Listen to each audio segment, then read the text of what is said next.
Hello and welcome to daily football talks. तो जैसे कि आपको बताया, टोनी क्रूज ने अपनी रिटायरमेंट अनाउंस कर दी है और टोनी क्रूज के क्लब करियर का जो आखिरी गेम होने वाला है वो है UCL final against Borussia Dortmund. और यूरो 2024 के बाद टोनी क्रूज के फुटबॉल करियर का एंड हो जाएगा। और इसीलिए आज के वीडियो में हम जानेंगे कि क्यों टोनी क्रूज इस जनरेशन के one of the greatest midfielder हैं। तो चलिए वीडियो को शुरू करते हैं। तो टोनी क्रूज अपना यूथ करियर स्टार्ट करते हैं ग्रीप्सवाल्डर एफसी के लिए। फिर 2002 में टोनी क्रूज एफसी हैंसा रोस्टॉक के यूथ सिस्टम में ज्वाइन करते हैं, जहां टोनी क्रूज ने कई जर्मन स्काउट्स को इम्प्रेस किया। और फिर 2006 में Toni cruise German giants FC Bayern Munich के लिए साइन करते हैं। बायर्न म्यूनिख की यूथ टीम के लिए क्रूज के परफॉर्मेंसेस एक्सेप्शनल रहते हैं। इन्हीं परफॉर्मेंसेस की वजह से 2007 में 17 साल की एज में क्रूज को बायर्न म्यूनिख का डेब्यू मिलता है। और डेब्यू मैच में ही क्रूज 18 मिनट के अंदर 2 असिस्ट प्रोवाइड कर देते हैं और बुंदेसलीगा में एक हिस्टोरिक डेब्यू करते हैं। और 2007-8 सीजन में टोनी क्रूज बायर्न म्यूनिख के लिए टोटल 12 मैचेस खेलते हैं।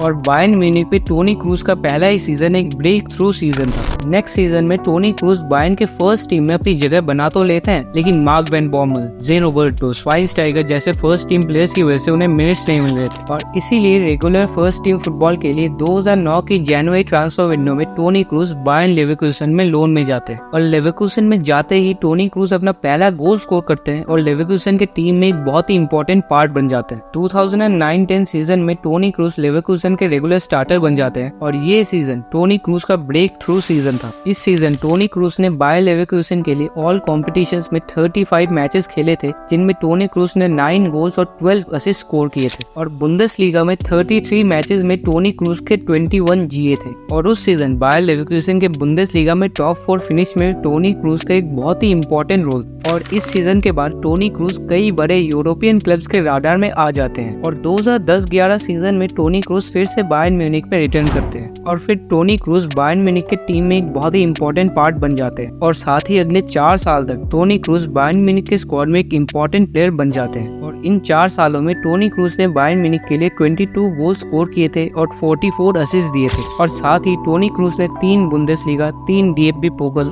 1 German super cup, 1 UEFA super cup, 1 FIFA club world cup और 1 चैंपियंस लीग जीता था। अब 2013-14 सीजन की बात करें तो टोनी क्रूज की अगली बड़ी चुनौती थी 2014 का वर्ल्ड कप। और इस साल जर्मनी वर्ल्ड कप के फाइनल तक पहुंच जाती है और फाइनल में लियोनेल मेसी की अर्जेंटीना को हरा के जर्मनी बनती है वर्ल्ड चैंपियंस। और टोनी क्रूज इस वर्ल्ड कप विनिंग स्क्वाड के एक बहुत ही इंपॉर्टेंट प्लेयर थे। और इस पूरे टूर्नामेंट में टोनी क्रूज ने 2 गोल्स और 4 असिस्ट अपने नाम किए थे। 2014 के वर्ल्ड कप के बाद कई सारे यूरोपियन क्लब्स टोनी क्रूज के साथ लिंक हो रहे थे, जैसे Barcelona, Manchester United, real Madrid. लेकिन 2014 के समर ट्रांसफर विंडो में टोनी क्रूज सिर्फ 25 मिलियन में रियल मैड्रिड को ज्वाइन करते हैं। और फिर टोनी क्रूज ज़िनेदिन ज़िदान के रियल मैड्रिड में एक इंपॉर्टेंट प्लेयर बन जाते हैं, जिस टीम में थे Cristiano Ronaldo, Bale, Benzema, Modric, Casemiro, Ramos जैसे प्लेयर। और फिर बाद में इस टीम ने लगातार 3 चैंपियंस लीग ट्रॉफी अपने नाम किए थे। और टोनी क्रूज रियल मैड्रिड के आइकॉनिक मिडफील्ड ट्रियो के भी पार्ट थे। रियल मैड्रिड के लिए टोनी क्रूज ने 463 मैचेस में 28 गोल्स और 98 असिस्ट अपने नाम किए थे। और अगर ट्रॉफीज की बात करें तो टोनी क्रूज ने रियल मैड्रिड के लिए 22 ट्रॉफीज जीते हैं, जिनमें शामिल है 4 ला लीगा टाइटल्स, 1 कोपा देल रे, 4 Spanish super cup, 4 UEFA super cup, 5 club world cup और 4 चैंपियंस लीग। और शायद इस सीजन टोनी क्रूज अपनी करियर की 6th यूसीएल ट्रॉफी भी जीत सकते हैं। अगर आपको ये वीडियो जरा भी अच्छा लगा हो तो वीडियो को लाइक जरूर करना। चलिए वीडियो पे वापस आते हैं। तो टोनी क्रूज की जर्नी आप लोग अब तक समझ गए होंगे, लेकिन क्यों हम लोग टोनी क्रूज को one of the greatest midfielders ever कहते हैं, चलिए जानते हैं। टोनी क्रूज को जो चीज स्पेशल बनाती है वो है उनकी पासिंग एबिलिटी। टोनी क्रूज उन प्लेयर्स की लिस्ट में आते हैं जिनके पैरों में अगर बॉल आती है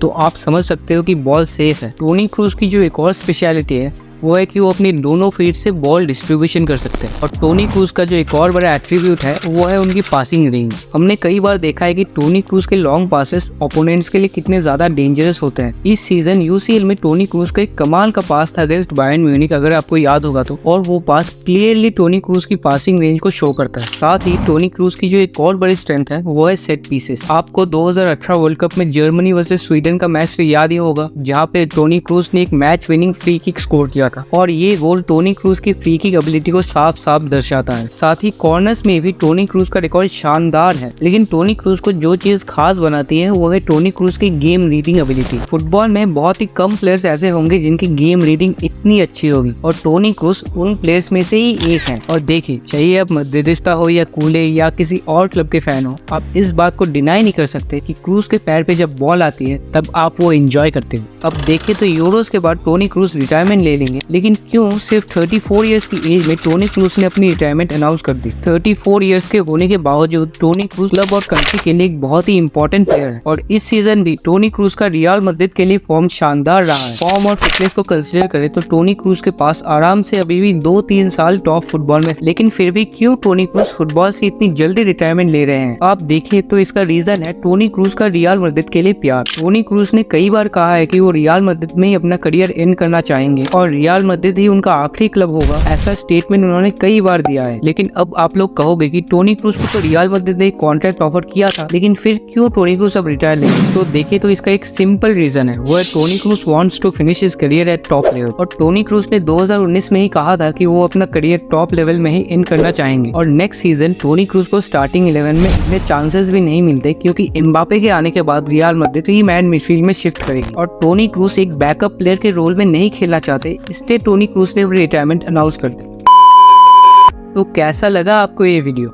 अगर जरा सा भी पसंद आया हो तो वीडियो को लाइक जरूर करना, और अगर आप चैनल पे नए हो तो चैनल को सब्सक्राइब भी करना, और मैं आपसे मिलूंगा अगले वीडियो में। तब तक के लिए गुड बाय।